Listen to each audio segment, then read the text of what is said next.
Assalamualaikum warahmatullahi wabarakatuh. Kali ini kita bakal mempresentasikan materi pertemuan ketiga, yaitu lingkungan budaya dunia. Nah, untuk lingkungan budaya dunia itu sendiri, uh, kita bakal mempelajari terlebih dahulu apa sih itu kebudayaan. Nah, kebudayaan itu sendiri merupakan definisi oleh para ahli antropologi sebagai kesatuan ciri perilaku yang dipelajari dan dimiliki oleh anggota masyarakat, bukan diturunkan secara biologis. Sementara kebudayaan merupakan hasil interaksi manusia dengan lingkungan dari mencerminkan cara hidup masyarakat dalam konteks pemasaran. Nah, dalam konteks pemasaran sendiri, pemahaman tentang kebudayaan penting untuk memahami perilaku konsumen yang meliputi konsep seperti kelompok referensi, kelas sosial, dan pengambilan keputusan sebuah keluarga. Banyak perusahaan besar memperkerjakan tenaga kerja dengan latar belakang antropologi dan sosiologi untuk mendukung strategi pemasaran mereka sendiri. Nah, lanjut dari kebudayaan itu sendiri kita sudah mengetahui. Lalu kita di sini akan membahas terkait dengan elemen kebudayaan. Apa aja sih elemen-elemennya? Nah, pada umumnya atau universal budaya di seluruh dunia itu yang harus kita perhatikan itu ada 7 elemen, di mana yang pertama itu ada kebudayaan materi, bahasa, estetika, pendidikan, agama, kepercayaan, dan sikap, serta organisasi sosial. Kemudian yang terakhir adalah kemudian kehidupan politik.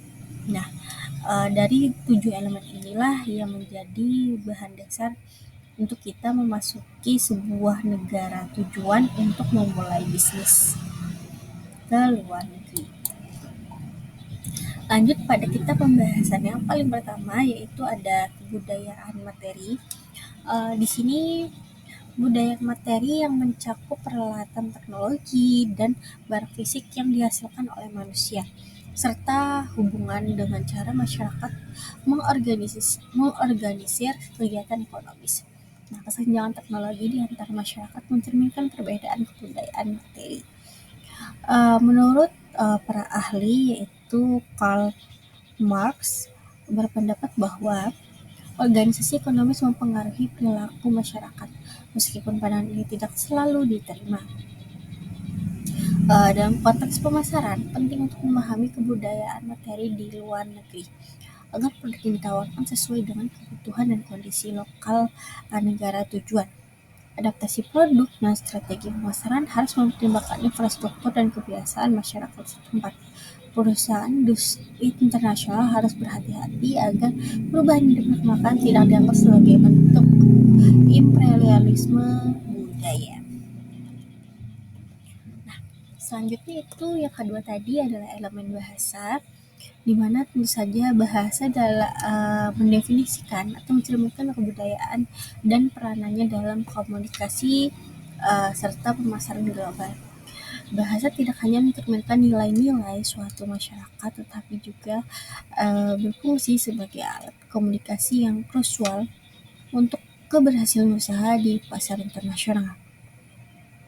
Perbedaan bahasa dapat menimbulkan tantangan, terutama di negara-negara dengan banyak bahasa, daerah, dan kelompok linguistik yang berbeda.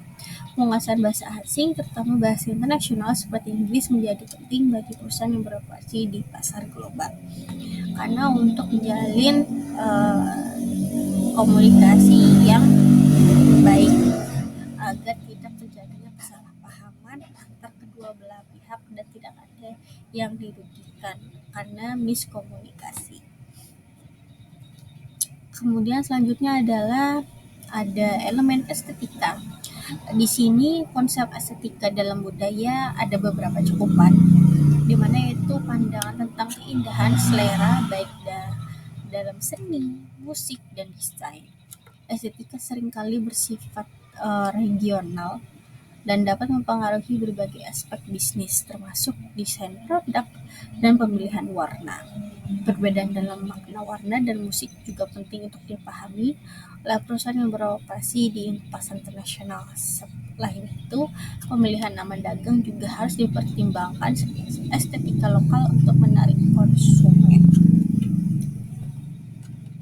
Selanjutnya ada elemen pendidikan yang menjadi juga salah satu elemen penting di mana tentu saja peran pendidikan dalam pemindahan keterampilan, gagasan dan sikap sangat berfungsi dalam melestarikan dan mengubah kebudayaan tersebut. Nah, pendidikan formal di sekolah seringkali menjadi fokus, tetapi penting untuk mempertimbangkan aspek kualitatif dan relevansi pendidikan dengan kebutuhan bisnis. Tingkat pendidikan di suatu negara dapat mempengaruhi pertumbuhan ekonomi dan pemasaran global, di mana pemasar harus menyesuaikan strategi mereka dengan tingkat pendidikan dan kebutuhan konsumen di pasar. Selanjutnya ada agama. Di sini agama menjadi salah satu yang utama juga, karena dalam membentuk kebudayaan dan perilaku ekonomi masyarakat. Agama memberikan pandangan mendalam tentang perilaku suatu kebudayaan yang dapat mempengaruhi aspek ekonomi, termasuk pemasaran dan pola konsumsi masyarakat itu sendiri. Berbagai agama seperti animisme, Hindu, Buddha, Islam, Shinto, Kristen memiliki pengaruh yang berbeda-beda terhadap perilaku ekonomi dan sosial. Nah, dalam agama dan perekonomian itu terdapat hubungan. Di sini ada 3 hubungan. Yang pertama, perusahaan internasional harus menyesuaikan strategi pemasaran dengan hari libur agama dan pola konsumsi yang dipengaruhi oleh kewajiban agama. Kemudian ada peran wanita dalam ekonomi bervariasi, tergantung pada kepercayaan agama dan sistem kasta dapat membatasi partisipasi ekonomi. Kemudian ada yang terakhir ada lembaga keagamaan dapat mempengaruhi pengenalan produk baru dan hubungan antar kelompok dalam masyarakat. Kemudian ada sikap dan nilai. Di sini sikap dan nilai dalam mempengaruhi perilaku manusia termasuk dalam konteks pemasaran. Nilai-nilai seringkali berakar pada agama dan moral tadi yang menentukan apa yang dianggap benar dan penting. Sikap masyarakat terhadap kegiatan pemasaran bervariasi antar negara dan rendahnya penghargaan terhadap pemasaran dapat menghambat perkembangan bisnis. Selain itu, sikap terhadap perubahan dan pengambilan risiko juga berperan penting dalam pemasaran, di mana perusahaan harus memahami menyesuaikan diri dengan nilai-nilai lokal yang untuk bisnis itu berhasil. Nah, terakhir itu ada organisasi sosial. Organisasi sosial ini dibagi menjadi 3. Itu hubungan keluarga, wilayah bersama, dan kelompok kepentingan. Hubungan keluarga itu tentu saja namanya keluarga tidak jauh-jauh dari namanya ayah, ibu, dan anak. Sedangkan di masyarakat Hindu sendiri, keluarga dapat mencakup lebih banyak anggota. Nah, kemudian keluarga yang lebih besar memberikan perlindungan dan dukungan ekonomi yang mempengaruhi pengambilan keputusan konsumsi.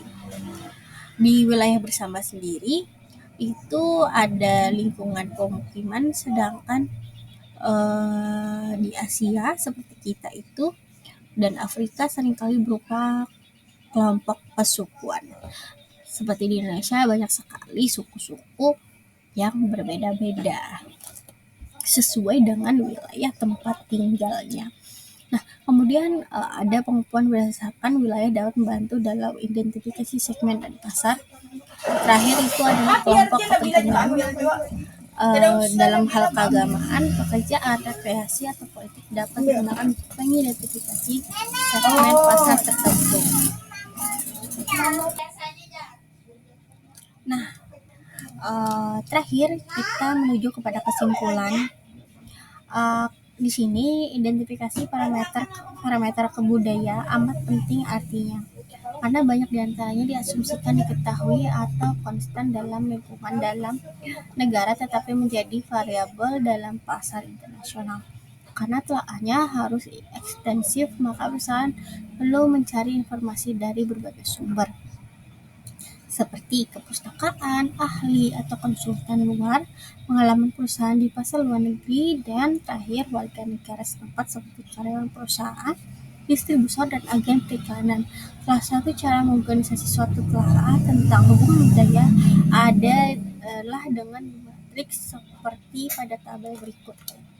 Nah, ini adalah tabel yang dapat kita jadikan parameter untuk keberhasilan menjalankan bisnis di negara tersebut menurut dengan elemen-elemen yang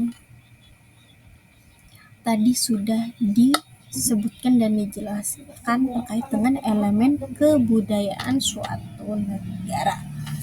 Nah, sekian dari presentasi hari ini. Terima kasih banyak. Assalamualaikum warahmatullahi wabarakatuh.